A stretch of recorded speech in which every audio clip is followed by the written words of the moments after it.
আমরা একটু শুনে নেব স্থানীয় বাসিন্দারা তারা আতঙ্কিত হয়ে পড়েন, তারা ঠিক কি বলেছেন শোনাবো। बस बच्चा मेरा एक छोटा था, उसी को लेके भागे। जितना हम लोग का शादी का गहना कपड़ा लत्ता सारा जल गया। पास वाला के घर में लगा, हम लोग का बच्चा उच्चा था लेके भाग गए घर छुट के। सब जल गया, सब जल गया, रुपया पैसा का। पास के घर में आग लगा था, बस उसी का आग बुझाने में बगल वाले का घर में भी आग लगा और उसका सिलेंडर फटा, उससे पूरा एरिया में आग लग गया। 7 बजे के करीब लगा था। 12, 15, 20 झुपड़ी पूरा जल के राख हो गया।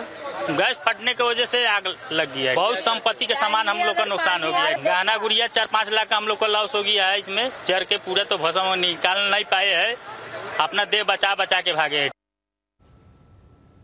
মানুষের ক্ষোভের কথাও শুনছিলেন, এবার দমকলের তরফ থেকে কি বলা হচ্ছে শুনুন। আগুন লাগার খবর আমরা পেয়েছি 7টা 15 নাগাদ। আমরা আমাদের প্রথম গাড়িটা 7টা 25 নাগাদ এখানে পৌঁছে গেছিল। তখন আগুন জ্বলছিল। এখানে লোকাল লোকের কাছ থেকে যা খবর পাই, আগুন লাগার পরে দুটো মতন গ্যাস সিলিন্ডার বাস্ট করে, তারপরে আগুনটা ছড়িয়ে পড়ে। আমাদের দুটো ফায়ার ইঞ্জিন এসেছিল, ওয়েস্ট বেঙ্গল ফায়ার সার্ভিস থেকে 4টে ফায়ার ইঞ্জিন এসেছিল, কলকাতা পোর্টের 2টো ফায়ার ইঞ্জিন ছিল, মোট 6টা ফায়ার ইঞ্জিনে এটা আগুনটা পুরোপুরি সম্পূর্ণ নিয়ন্ত্রণে। আগুনটা লাগে কোথায় লাগে?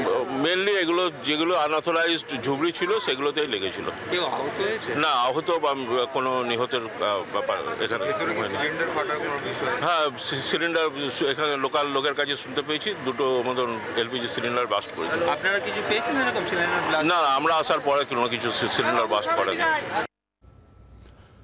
আবার কথা বলবে এ নিয়ে, সঙ্গে রয়েছে আমাদের প্রতিনিধি রনয়। রনয়, এই মুহূর্তে কি আগুন নিয়ন্ত্রণে এসছে এবং আগুন লাগার প্রাথমিক কারণ সম্পর্কে কিছু কি জানাচ্ছে দমকল?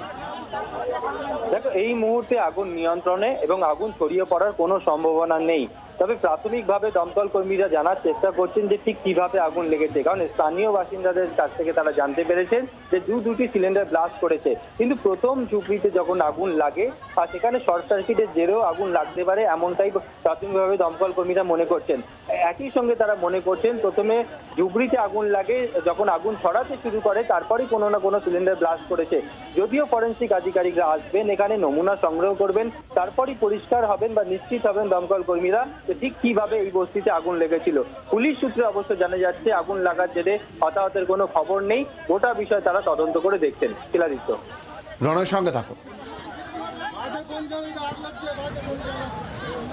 মেয়র ফেরহাদ হাকিম ঘটনাস্থলে গিয়েছিলেন, তিনি কথাও বলেন স্থানীয় মানুষজনের সঙ্গে। কি বলেছেন শুনুন। গরিব মানুষ, এরা কষ্ট করে ঝুপড়িতে থাকে। এখন কজ অফ ফায়ারটা ফায়ার ব্রিগেড বলবে, কজ অফ ফায়ারটা আমি জানি না। তবে এরা যেভাবে থাকে সেখানে এটা ইলেকট্রিক শর্ট সার্কিট হলো না গ্যাসের কেউ আগুন জ্বালাতে গিয়ে করলো, এটা বয়ে যাচ্ছে। এটা কজ অফ ফায়ার বার করে ফরেন্সিক হোক। বেশ কয়েকটা সিলিন্ডার ব্লাস্ট হয়েছে, যাদের বাড়িতে সিলিন্ডার গরম আগুন ধরলে তারপরে সিলিন্ডার ব্লাস্ট করবে। এখন কজ অফ ফায়ার বার করবো, কিন্তু এদের পাশে আমরা আছি। যা দরকার যে পুনর্বাসন আমরা করবো। এদের কি যারা ধরুন ফেলা হয়েছে আজকে রাত্রে কোনো জায়গায় ব্যবস্থা? হ্যাঁ, ওরা সব করছে। এখানে আমাদের এখানে ক্লাব আছে, ওইখানে ব্যবস্থা করছে। তাদের খাওয়া দাওয়া থাকার, ছোট ছোট বাচ্চারা রয়েছে। আর মাধ্যমিকেও নেই, আমি দেখে নিচ্ছি। যদি মাধ্যমিক থাকে তাকে আলাদা করে আমরা গেস্ট হাউসে রেখে কালকে যাদের পরীক্ষা দিতে পারে, পরের পরীক্ষাটা আবার জায়গায় আছে।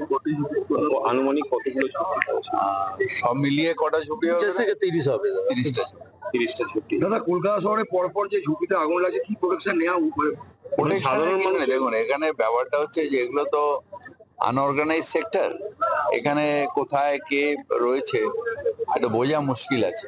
কিন্তু যেহেতু আমরা কলকাতা, এটা ধারাবি না যে আমরা সবাইকে সরিয়ে দিয়ে বাইরে বার করে দিলাম, এরকম নয়। আমরা কলকাতায় সবাই মিলে সহ অবস্থান করি। এই সমস্যাটা হবে এবং সেই সমস্যার সমাধানও আমাদের করতেই হবে। বাংলার আওয়াজ, বাঙালির আবেগ, জি 24 ঘন্টা।